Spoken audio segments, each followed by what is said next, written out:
All right, everyone. Welcome to Korkie's Corner. Joining me, of course, is my co-host, writer of Ice Cold and Deadly, and the co-owner of the upcoming Wolfgang Syracuse, my dad, Michael Korkie. It's great to be here, John. It's great to be here, everyone. Yep. And Dad, given the background you have, of course, you're able to film this in the Oilers locker room. Could you share some insights into what is going on with the Edmonton Oilers in those first two games? Yeah, I have no insight. A lot of it, I think, is goaltending related, but as a team, they're just there's something wrong. It reminds me of just before they fired Dave Tippett. There was, there was no explanation for why they were playing so badly. So it's kind of reminiscent of that. We'll see if they turn it around, but it's bad. Yeah, I think if the Oilers do have to let Jay Woodcroft go, keep in mind it's only two of 82 games. There's still 80 games left, so they have plenty of time to turn it around. Look at the Blues in 2019. I think the Oilers should be the first team to turn to a European coach.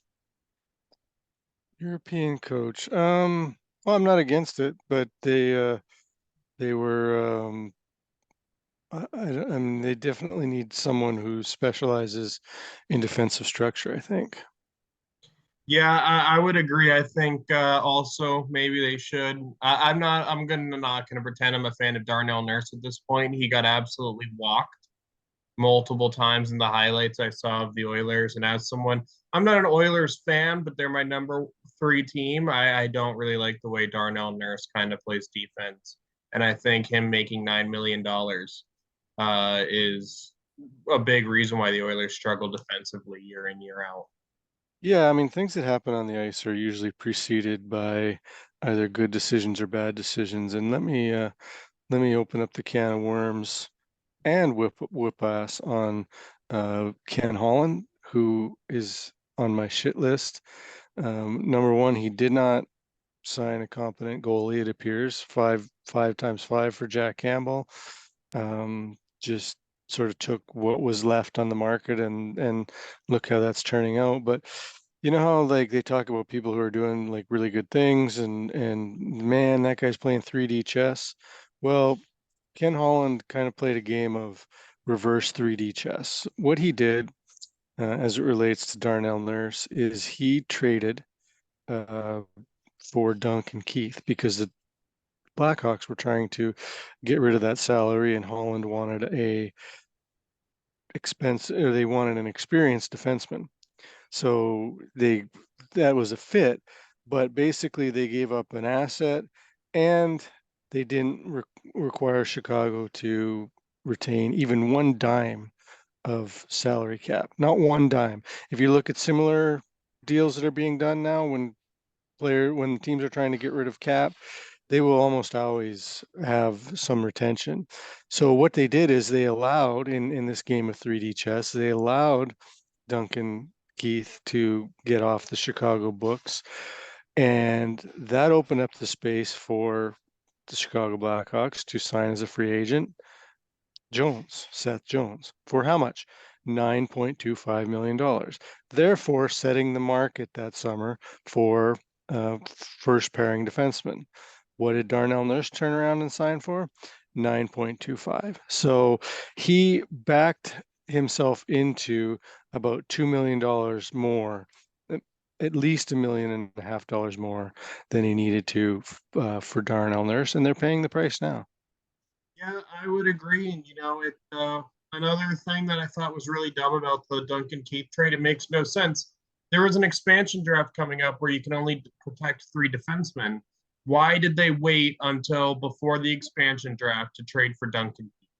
I don't get it because then they gave up Adam Larson, who would probably be the number two defenseman on the Oilers. Well, no, they got Ekholm and who's the other guy? Well, no, they didn't actually give. That's not correct. They didn't give him up. He had a bad experience in Edmonton with his father having a heart attack and dying in Edmonton, and so he really just had to get out of the environment. So he signed as a free agent for Seattle, because he was a free agent. The Oilers had thought that they might be able to re-sign him, but they weren't able to. So they weren't going to be able to. So that was the asset they lost. They didn't lose another asset because Seattle signed him. Did you invite a guest host, Dad? I did. Special guest host. All right, let me make sure the invite went away. Hang on, tell him to re-enter here. Let me because he I didn't get to fully admit him yet, so resend it to him. Uh, Everyone, technical difficulties here, but I'll kind of talk about my team for a second. Well, we get our special guest host to join the Zoom meeting here. But yeah, with Carolina, they're 2-1, but I've noticed some red flags. I think their man-on-man pressure has not been as good. I think Carolina, I talked about it on Hurricane Review, so plugging my other show. But, Carolina, I think their man on man is not good. I don't think Tony DeAngelo and Orlov worked well together in game three, and the game they won was sloppy.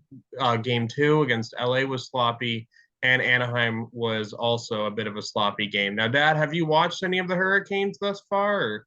No, I haven't. I haven't had a time to watch too many games. Yeah. That is fair. Let me just try to keep the hockey here. You know what, everyone? Give us 1 second. Sorry, we were trying to get a hold of Ken Holland. Dad has his number, but to kind of talk about his move. But unfortunately, he had got wind that my dad was criticizing him, so we unfortunately could not get Ken Holland on the show. Way to go, Dad. Well, I mean, if you can't handle the fire, I guess you don't join the podcast. Yeah, that is fair, but but on to Carolina, I guess, have you only watched the Oilers thus far? Yeah, pretty much. I don't really. I haven't had time, but when the Oilers are losing, I don't like watching other teams. Just Uh, annoys me. well, you'd think in the 2010s you would have been used to watching other teams play when the Oilers are Yeah, well, we're past that. Yeah. Well, I'll just pull up teams' records so far, and you can tell me if you're surprised or unsurprised by it. Okay. Pittsburgh 2-1. I guess I'm not surprised by that. Yeah, Pittsburgh, I think, is going to be a pretty good team so far based on their first three games. I did see Alexander Ovechkin absolutely rock Erik Karlsson so far in the hit of the young season. Next up, Carolina 2-1. I talked a little bit about them. I talked about them more on Corky's Corner. Yeah, it's unsurprising. Yeah, All this is a very small sample size, so it's really hard to get a read in 2 or 3 games. yeah, I know, but you haven't been watching many other teams, so this is the best we can do right now. Yep. Uh, New Jersey 1-0-1. Yeah, a little surprised by that. I mean, a lot of people are expecting them to be a legitimate Stanley Cup contender. Yeah, well, I mean they're 500, but they're above 500 because of the Bettman point, which is the Right. dumbest thing. Boston 2-0-0. 2-0-0. Yeah, Yeah, I felt like Boston was very much going to struggle this year, so I'm surprised. I mean, not struggle, but not be a juggernaut again. yeah, I think it's because I don't like Boston. Their 100th centennial jerseys. I saw them on the ice a little bit. Absolutely gorgeous jerseys. Like I really like those jerseys. What are your thoughts on the 100? I haven't seen them, or I've kind of seen them at a distance actually from some highlights, but I have heard other people sort of rave about them as well. Yeah, I think they look really nice. I do kind of wish they had the yellow instead of gold, but I get that it's 100. Toronto 2-0-0. Yeah, unsurprising. They'll be good. Yeah. Although one item of note so far in this really tiny sample size, Austin Matthews right now has been the best player at hockey. I Oh, think he's gotten two back-to-back hat tricks. I think it could very well be McDavid put to snuff the argument of who the best player in the NHL was last year. I think Austin Matthews might be trying to get himself back in the conversation of if he's arguably better than Connor McDavid. yeah, well, unless he's hurt, he usually has really strong starts. That's just the way he is. He's Mr. October. If you remember his very first game of his NHL career, he scored 4 goals as a rookie, very first game. So he has sort of he's a very I would call it adrenaline. Seems to be an adrenaline type player. He gets hyped up and then has big starts, but then doesn't always continue it. Definitely doesn't continue at the same rate that he starts. Yeah, I mean, he is a guy that in his off year scores 40 goals. So, like, I think Connor McDavid, it's going to take 2 seasons for Connor McDavid to be dethroned as number one best player in the league, in my opinion. I think he's reached that point where even if McDavid has an off year, he's still the best player at hockey. But, even then, even when this team's struggling, I think he has like 2 points still. Um, Three.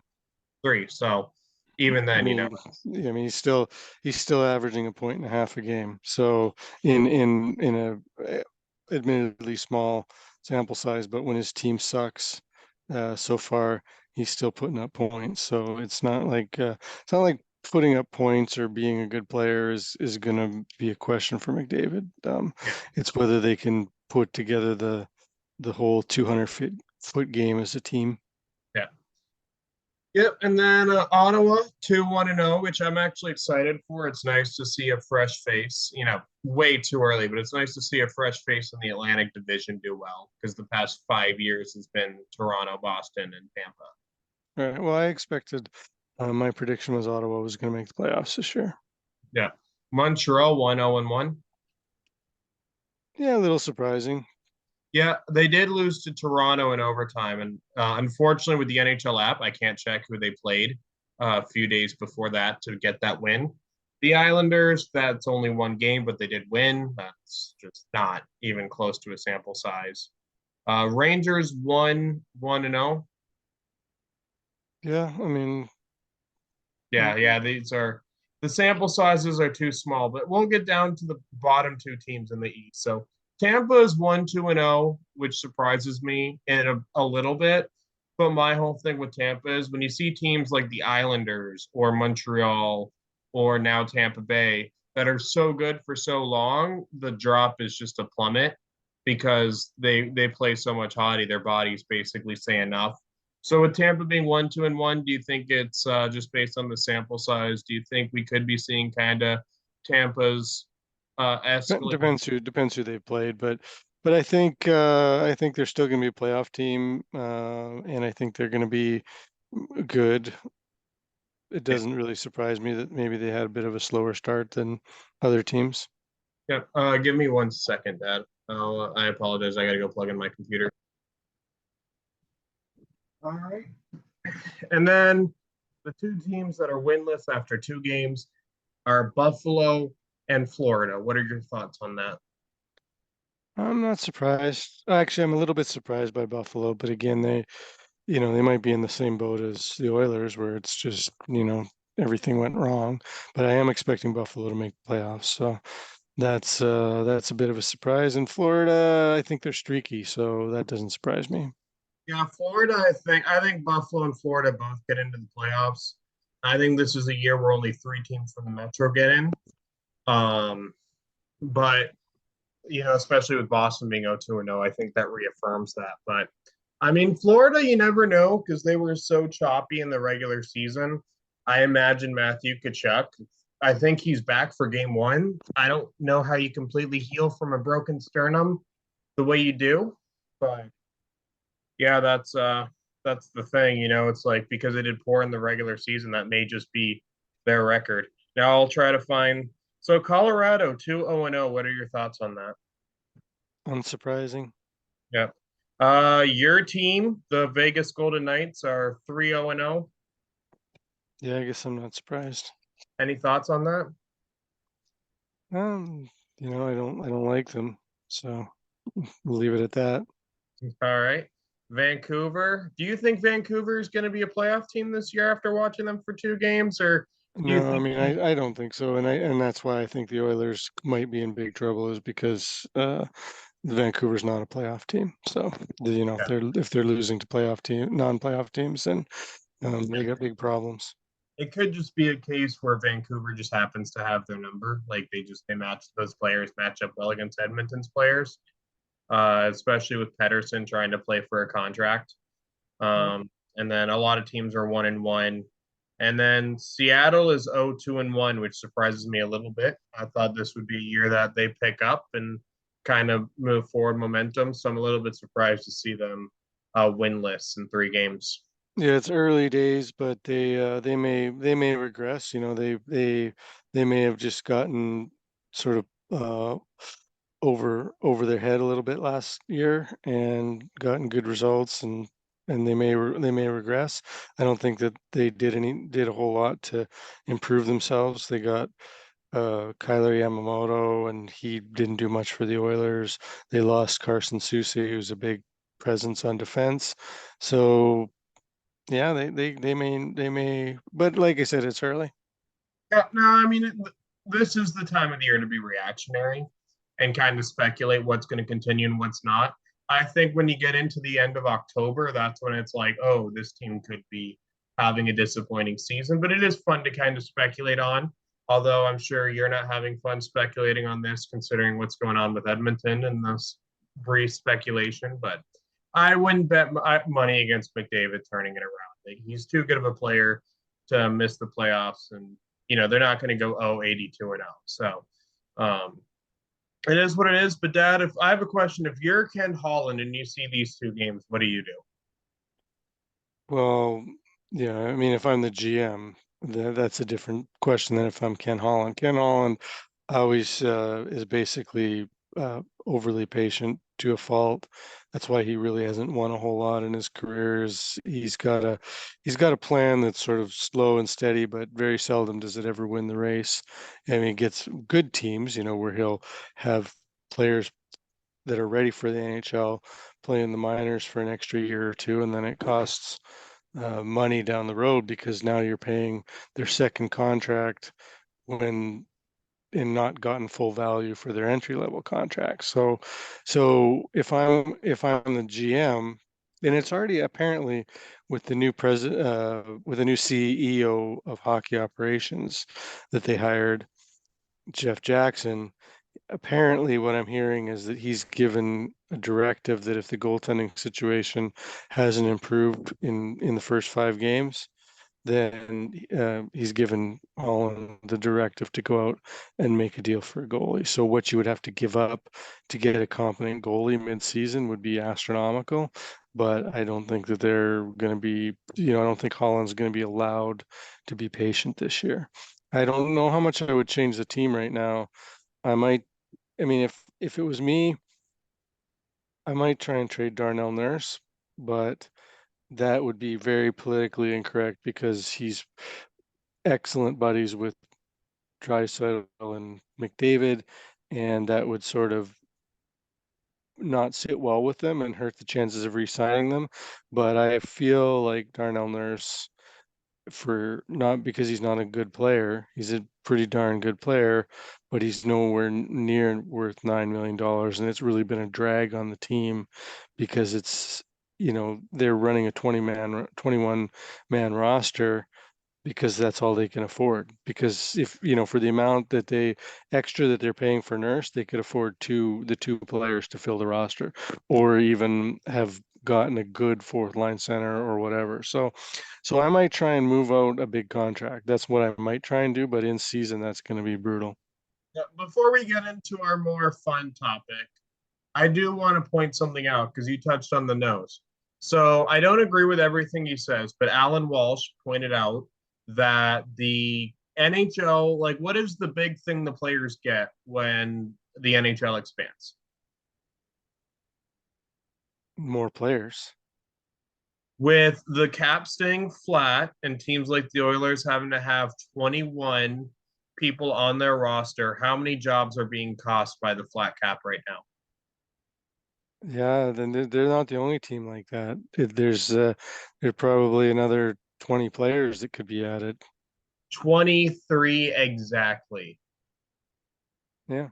The union got no new jobs out of that expansion deal that they made. The owners still got the money, they got to pocket it, but the NHL, with having to run 20-man, 21-man rosters, there are no new jobs currently in the NHL than before Seattle entered the league. Yeah. that's I mean, to be fair, that's a lot of the COVID effect, but yeah, that's what happens when you do it that way.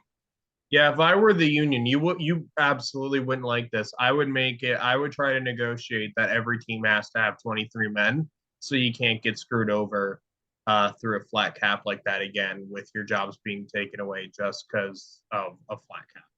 Yeah, it would be somewhat chaotic. I would rather see the teams I would rather see them move into a but Bettman, Gary would never allow this. So I hope that the players will negotiate this is very severe luxury tax, sort of like the NBA has a luxury tax system when sort of cap system where I would say that, okay, you're allowed to go over the cap, but you're paying for every dollar you go over, you're paying $5 into the pool or something like that, which would allow teams to say, okay, I have to pay it because I would like to have a 23-man roster, and so I'll add a $775,000 player. That's going to cost me an additional $4 million into the pool. But if I need to do it, I need to do it. Yeah, I don't agree with luxury tax. I think a hard cap works when it goes up. When you stifle it, and the thing is, the players, because the revenue for 2021 hasn't been counted, the cap should already be going up.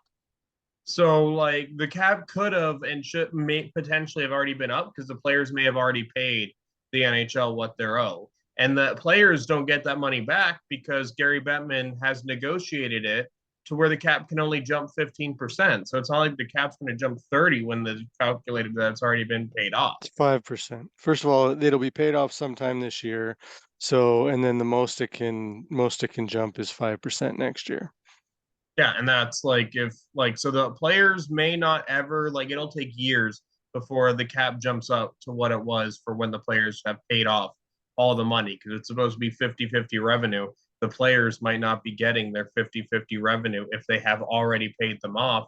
And then the escrow is the cap's only going to jump 5% every year. The players may not be getting 50% of their revenue made up in many, many years. So, I mean, we could very well see another disruption, another labor disruption when this ends. Yeah, yeah, because I mean, Gary Bettman, he strong armed the union, and if the Mike Babcock situation shows anything, this new head of the union isn't Donald Fair. He's not just going to ignore issues with players, and he might actually be speaking for the players. So, you can have the flat cap, but the players also have better insurances for their 50-50 revenue and their jobs. And right now they don't have that because Donald Fair, with Kyle Beach situation aside, a terrible union head. The union head before that, terrible. The '06 union head, I don't remember his name. I actually feel bad for him because he was fighting for the players to not get the hard cap. But then guys like Jeremy Roenick, Jerome McGinley were like, I just want to go back to hockey, and he lost all his negotiating power. So Yeah. it's just yeah. So that's just an item of note. And I know, have you thought about visiting Shoresy at all or not? You mean watching this show? Yeah. No, I haven't really. I tried to watch it and I just wasn't a fan. Okay, well that is an L take by you because I think the first season of Shoresy, because it's only 6 30-minute episodes, best hockey movie ever made. Like if you with the way it's done, with the comedy and the accuracy of what it's like to be in a hockey locker room, I think it's number one. Season two is coming to the US later this month, I think, or at least next month. So with Shoresy season two coming out, definitely airing in Canada, what are your top five hockey related media? It can be movies or TV shows of all time. And I'm putting you on the spot. Yeah, you always do this. Certainly Slapshot, and that's got to be number one. I liked Goon. Miracle was up there. Pro, and and I can probably watch that anytime it's flipping through the channels. Anytime I can watch that. Um, I don't know. Throw some other ones. I liked Mystery Alaska. I thought that was really good. And I know there's one that I'm drawing a blank on that would round out my top five. But Youngblood. hmm? That's the I was gonna say Youngblood would probably be in the No, I never even watched that full movie, to be honest with you. I always because when I was growing up and and it came out. Someone told me about it, how Rob Lowe did like a between the legs on a penalty shot or whatever, and I was just kind of like, well, that's it. I'm out. I'm not even going to bother with such a stupid movie. But I've heard it's in retrospect, it's kind of fun. It's a fun hockey movie. I think it is a very cliched sports movie and not a comedy. So like Goon is a super cliched sports movie, rags to riches, underdog fighting the big boss kind of person. But I think Goon, because it's a comedy, you can look over the very cliched plot. But I think Goon is number two, Shoresy's number one for me. I think in terms of like from a movie critic perspective, Miracle's number one by a lot. I think Kurt Russell as Herb Brooks is honestly Oscar worthy, but it was a PG kid sports movie. There's no way in hell that was ever going to get nominated for Best Actor. But I think I don't know the movies that came out in 2004 off the top of my head, but I think that's the best performance in any hockey movie for sure was Kurt Russell as Herb Brooks, and I've been a fan of Kurt Russell ever since. There isn't a lot of hockey media the where they was back in the day.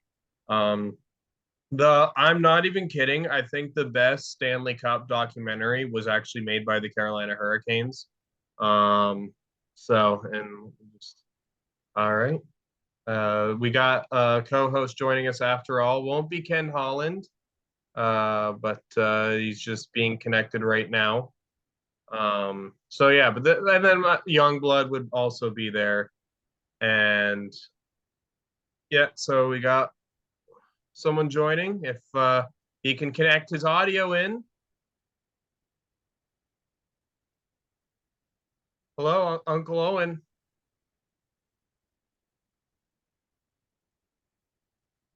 We can't hear you, We Uncle can't Owen. hear you. Way to go, Uncle Owen. Way to be prepared.